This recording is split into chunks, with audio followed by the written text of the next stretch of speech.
क्या आप जानते हैं कि हमारे संविधान में शिक्षा का अधिकार पहले मौलिक अधिकार नहीं था। ये सिर्फ सरकार के लिए एक दिशा निर्देश था। ये कहानी है आर्टिकल 45 की, जिसने भारत में शिक्षा की क्रांति की नींव रखी।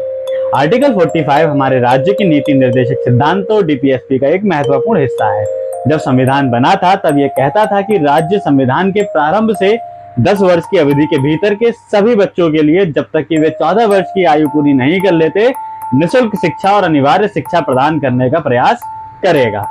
इसका मतलब है सरकार का लक्ष्य, गवर्नमेंट गोल, यह सरकार के लिए एक लक्ष्य था जिस पर उसे काम करना था।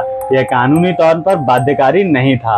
14 साल के बच्चों के लिए for children up to 14 years, यह शिक्षा का लक्ष्य 14 साल तक के बच्चों के लिए निर्धारित किया गया था। तो फिर ये बदल कैसे गया? 86वां संशोधन 86th अमेंडमेंट शिक्षा की महत्वता को देखते हुए 2002 में 86वें संविधान संशोधन अधिनियम द्वारा एक बहुत बड़ा बदलाव किया गया। आर्टिकल 21A, इस संशोधन से आर्टिकल 21A को संविधान में जोड़ा गया, जिसने 6 से 14 वर्ष तक के बच्चों के लिए शिक्षा को एक मौलिक अधिकार बना दिया। आर्टिकल 45 का नया रूप, इसके बाद आर्टिकल 45 को बदल दिया गया और अब यह 6 वर्ष से कम उम्र के बच्चों को प्रारंभिक बाल्यावस्था की देखभाल और शिक्षा की बात करता है।